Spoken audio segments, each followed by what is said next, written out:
nyambung, ada nasab yang nyambung, ada nasab yang tidak nyambung. Beberapa para kiai dan ulama menyampaikan argumentasinya sesuai dengan hujahnya masing-masing. Ada yang membatalkan, ada yang membela, tapi selama ini yang membatalkan itu disertai dengan hujah-hujahnya, dan yang membela itu hanya berdasarkan husnudzon.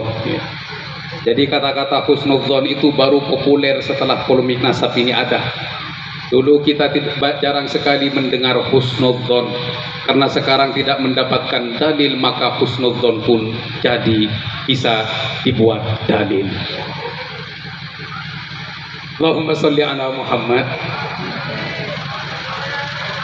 Sekarang kalau kita kembali kepada kitab Qaidah Ilmu Nasab, karena di dalam hadis itu sama-sama diterangkan membatalkan nasab itu perbuatan kafir.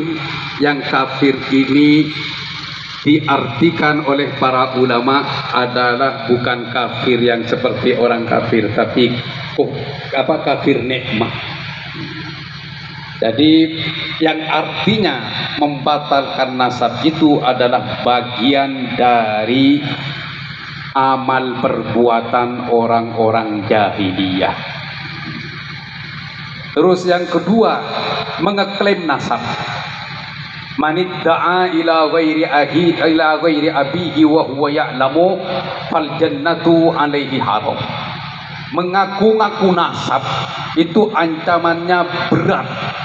Kalau dia tahu bahwa nasab yang sudah diklaim itu adalah palsu, tidak nyambung, tapi ngotot dan ngijel, ingin menyambungkan kakeknya kepada sosok yang mulia, apalagi baginda Nabi besar Muhammad sallallahu alaihi wasallam. Tidak punya data, tidak punya hujjah, tidak punya keterangan, tidak punya dalil.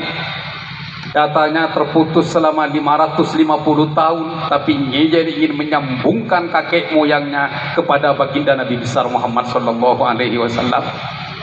Kalau memang tahu bahwa itu tidak ada sambungan kepada baginda Nabi, tapi dipaksakan agar kakek moyangnya itu nasabnya bersambung kepada baginda Nabi besar Muhammad sallallahu alaihi wasallam, untuk mendapatkan penghormatan, untuk mendapatkan keutamaan bahwa kelompoknya dan klannya itu adalah cucu Nabi, tapi itu adalah cucu Nabi yang palsu karena berdasarkan klaim yang tidak berdalil dan tidak berhujjah, maka ancamannya fal jannatu alaihi haram.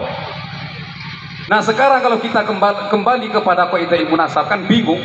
Ini membatalkan, ancamannya kafir, dan ini mengeklaim maka surga haram baginya.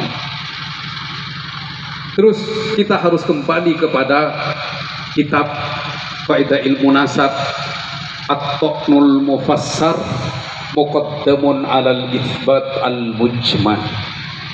Jadi pembatalan yang dirinci, yang dijelaskan dengan hujah-hujahnya, dengan dalil-dalilnya, maka menurut para pakar nasab, maka menurut para ulama nasab itu lebih diutamakan, lebih didahulukan daripada isbat yang tidak terperinci, isbat yang hanya berdasarkan husnudzon, isbat yang hanya berdasarkan percaya saja.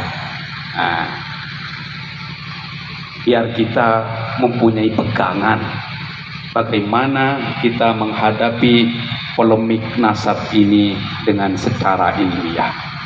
Baik, ini yang jarang sekali disampaikan oleh para kiai tentang ilmu nasab. Kenapa dari dulu ilmu nasab kok tidak dipelajari di pesantren-pesantren pada umumnya? Kenapa dulu kalau kita mau belajar nasab itu tidak boleh? Kenapa kalau kita dulu mencari nasab bahkan dianggap gila.